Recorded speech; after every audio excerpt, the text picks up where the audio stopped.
Cześć!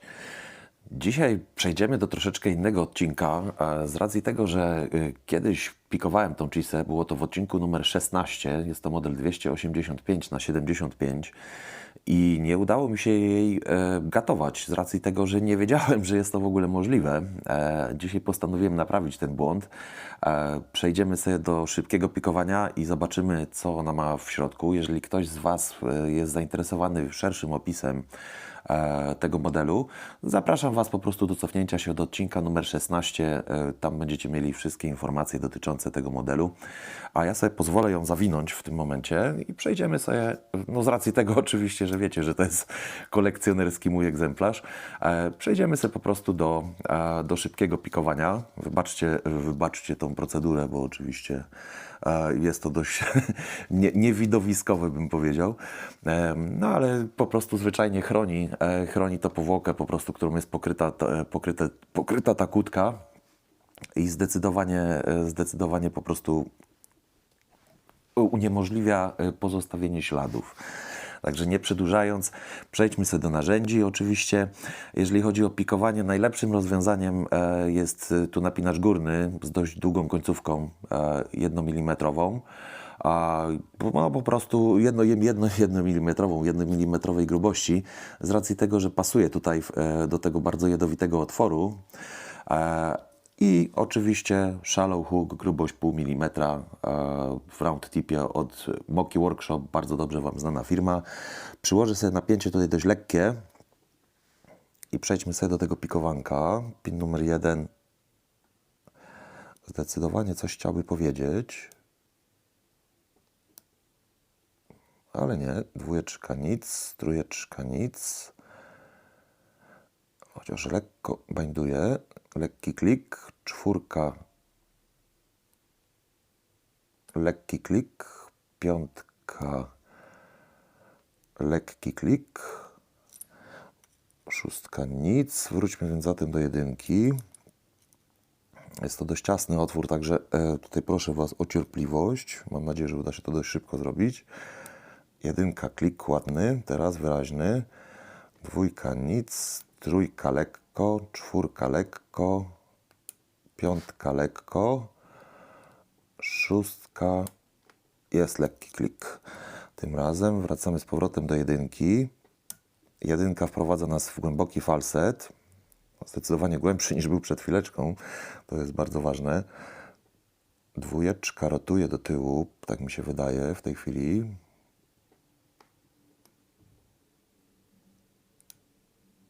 Tak, zdecydowanie. Wpadliśmy ładnie, ale muszę wrócić do jedynki, bo straciliśmy nasz falset. Więc prawdopodobnie będzie to wina tego, że jedynka nam opadła. Tak, zgadza się. Jedynka jest poprawiona w tej chwili. Jesteśmy z powrotem w naszym falsecie. Trójka teraz delikatnie rotuje. Zdecydowanie straciliśmy nasz falset po wpadnięciu. Było słychać klik. Jeszcze raz dotkniemy naszej jedynki. Zobaczymy, czy to będzie to. Czy coś innego spadło. Tym razem była to dwójka, która lekko padła. Sprawdzę jeszcze jedynkę. Nie. Idziemy dalej. No, trójeczka też opadła teraz przy tym manewrze, także jeszcze ją poprawię. Zdecydowanie rotuje. Mamy kanterrotację widoczną. Tak, teraz wpadliśmy z powrotem. Idziemy dalej. 4, 5, 6. Teraz zobaczmy nasze. Ono by coś chciało powiedzieć na pewno. Ale chyba nie. Wróćmy do początku. Jedynka wystarczyła, żeby otworzyć nam w tym momencie tą konstrukcję. Oczywiście jest w pełni otwarta, jak widzicie. I to, do czego chciałem dzisiaj przejść, jest to tak zwany gutting po prostu, czyli zobaczenie tego, sprawdzenie naszych bebechów, które mamy w środku. Nie wiedziałem do tej pory, ja sobie może usunę ten nasz uchwyt, będzie łatwiej. Nie wiedziałem, że mamy tutaj dostępną śrubę, gdyż jest ona zasłonięta szeklą, ale to, do czego dzisiaj chciałem przejść, już zobaczę, tylko gdzieś zgubiłem mojego Shima. Mam nadzieję, że go znajdę za chwileczkę. O, bo będzie nam potrzebny. A mamy takie blaszki, które się nazywają shimami. One służą tam do wielu rzeczy, jeżeli chodzi o składanie, rozkładanie tych konstrukcji, przeważnie cylindrów. Ale do czego zmierzam? Będziemy dzisiaj musieli użyć tej blaszki, żeby ściągnąć po prostu naszą szeklę. To jest tutaj w tym momencie najważniejszą rzeczą. One tak wyglądają, są wygięte, odpowiednio profilowane i przede wszystkim są cienkie, dzięki czemu jesteśmy w stanie manipulować po prostu nimi przy zamkach i przy wszelkiego rodzaju innych konstrukcjach. Do czego zmierzam? Ta szekla jest przytrzymywana w tym momencie tutaj przez mechanizm blokujący razem z kulką. I to, co ja muszę zrobić w tym momencie, muszę wsadzić tego naszego shima pod spód. Tutaj mam nadzieję, że się to uda zrobić. Oczywiście. Przejdziemy nim sobie kawałek dalej. Nie, mam nadzieję, że się nie potnę oczywiście, bo to z moim pechem to tak zawsze działa. Przejdziemy sobie nim kawałek dalej. Tutaj tak, żeby wystawał nam z drugiej strony. Obrócimy ją sobie w tym momencie na dół. Mam nadzieję tylko, żeby mi się udało ją oczywiście złapać. To by było fajnie. I nasza szekla wychodzi od tak.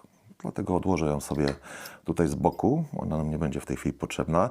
No tutaj wyskoczy nam oczywiście mechanizm blokujący, cały ten zestaw do retainingu. A prawdopodobnie będzie tu oczywiście jeszcze sprężyna. Tak, ona się tutaj znajduje w środku. To ją sobie odłożymy, bo ona nam też się nie przyda. I to, do czego mamy w tej chwili dostęp, mamy dostęp do śruby, tylko nie wiem, czy będzie ona widoczna tutaj w środku. Mamy tutaj śrubę typu Allen. Ja sobie postaram się tutaj zaraz jeszcze wyciągnąć odpowiedni klucz, którym będziemy tutaj ją demontować. Mam nadzieję, że to będzie ten. Zobaczmy. O, chyba nie, chyba jeszcze numer mniejszy, ale już spokojnie sobie do niej dojdziemy. Tak, to będzie ten klucz. I elegancko nam ta śruba w tej chwili wychodzi. Już widzę, że się kręci, także jest dobrze. Nie wiem, czy będzie to widać. No, tylko to musimy być troszeczkę ostrożniejsi, żeby nam nie wypadła ta płytka pancerna, która blokuje nam dostęp w tym momencie do całego QA. Dobra. Udało się wydobyć tą śrubę. Odłożymy ją sobie do przodu, z powrotem do korytka. I tutaj według tego, co mi powiedziano, trzeba być dość ostrożnym, jeżeli chodzi o ściąganie tej płytki pancernej, gdyż jest wyposażona w łożyska, w kulki łożyskowe po prostu. Mam nadzieję, że uda się to zrobić bezinwazyjnie. O, zgadza się, tak. Zwróćcie uwagę, ma tutaj dwie kulki antywierceniowe, także jest to dość dobrym patentem. Ale postaram się to zrobić tak, żeby ich nie pogubić. Tak, wypadły. Mamy też nasz pancerz i mamy też naszą płytkę antywierceniową. Nawet nasze body sobie odłożymy na chwileczkę. Tutaj kulki podkładam, żeby ich nie zgubić. A tu mamy oczywiście zabezpieczenie antywierceniowe. To jest jedno z kilku. Nasze obrotowe, nasz spinerek. A tak wygląda nasz główny pancerz frontalny, można powiedzieć, który służy w blokowaniu wiercenia, także jest naprawdę kawałem stali. I tutaj, jak widzicie, mamy dostęp do naszego rdzenia, który sobie od razu wyciągniemy. Tutaj mamy oczywiście wszystkie pozostałe bebeszki, to jest nasz actuator, dodatkowo kulka blokująca z drugiej strony, bo to jest blokowane łożyskiem kulkowym.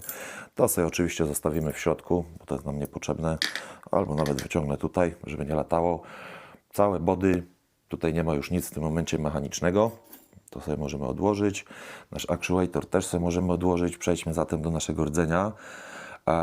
Mamy tutaj seal clip typowy. To do tego już sobie wrócimy z naszym uchwytem. Bo będzie, oj, wybaczcie te wstrząsy. Będzie zdecydowanie łatwiej tutaj tym operować, jeśli to będzie zamontowane w uchwycie.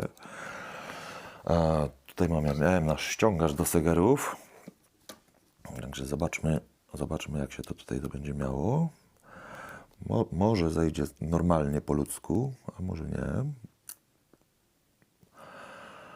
Tu nasz rdzeń się obrócił, ale to też nic. O, Jest, udało się goście podważyć. Z jednej strony widzę, że jest tu kawał mosiądzu też, bo to jest to mosiężne. Zobaczmy jeszcze raz, żeby może nie będzie kłopotów aż tak dużych. O, ładnie, elegancko. Udało się tam ściągnąć tego segerka. Tak to wygląda. On nam już nie będzie potrzebny, także odkładam go z powrotem tutaj do naszą tackę. A gdzieś tu miałem klucze również do tej chisy. Mam nadzieję, że się gdzieś nie zgubiły za mocno. I na pewno będzie potrzebny follower. To jest jedna z kilku rzeczy, których tutaj będziemy używali dzisiaj. Zobaczmy nasz wymiar. Powinien nam pasować, oczywiście. Umiejscowiam nasz klucz w naszym rdzeniu. On już jest, da się go obrócić. Użyjemy followerka. O, myślę, że tak powinno być ok. Nie powinno być żadnych przygód.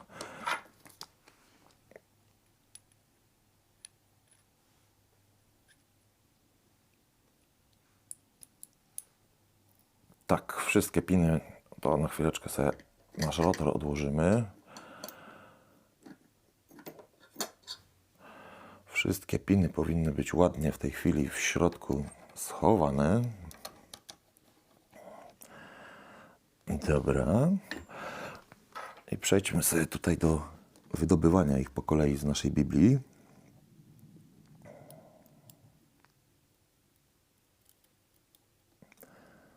Jedynka, nasz driver pin stalowy, bardzo fajny pin. Oczywiście antywierceniowy, także to jest dodatkowe zabezpieczenie tutaj. Dwójeczka, bardzo fajny spuls, tym razem mosiężny. Trójeczka, również bardzo fajny spuls, też mosiężny. Czwóreczka poleciała, za szybka chciała być, to również mosiężny spuls. Akurat tu jeszcze wyskoczyła sprężyna, która widzę, że jest dość fajna.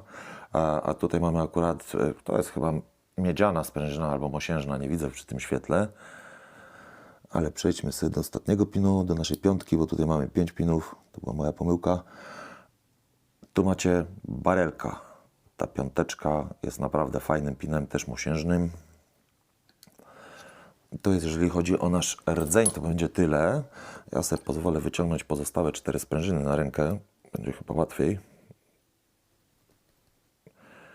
Mam nadzieję, że wypadną. Oczywiście. Tu sam housing sobie odłożymy.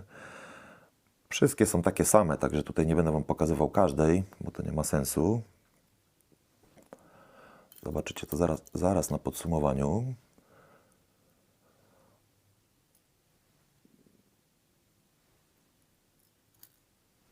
A jeżeli chodzi o nasz housing, sprawdźmy go sobie jeszcze tutaj w środku. Poza otworami technicznymi, które mamy tutaj, nie ma tutaj żadnych specjalnych udziwnień, także tutaj w tym momencie możemy sobie to odłożyć. Zatem przejdźmy sobie do naszego rotoru. Już widzę, że tutaj praktycznie chyba wszystkie piny są stalowe. Standardowy, lekko temperowany pin, oczywiście jeżeli chodzi o keypiny. To jest nasza jedynka. No, piątkę będzie łatwiej teraz wyciągnąć, to przejdźmy do niej. Piątka oczywiście standardowa, stalowa, lekko temperowana. Teraz trójeczka, czwóreczka bardziej wystaje, to weźmiemy czwóreczkę. Czwóreczka również standardowa, stalowa, temperowana.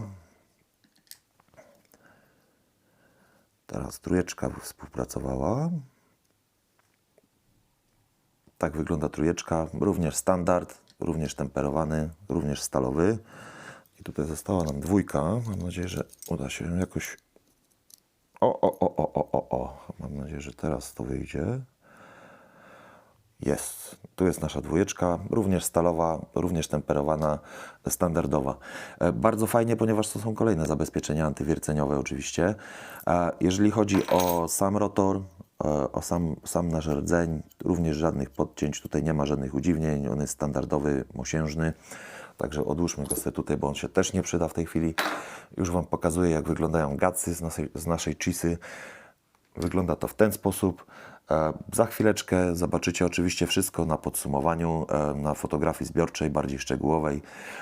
Ode mnie na dzisiaj to wszystko. Jeżeli uważacie, że film był przydatny, oczywiście subskrybujcie, zostawcie łapkę w górę, komentujcie. Trzymajcie się.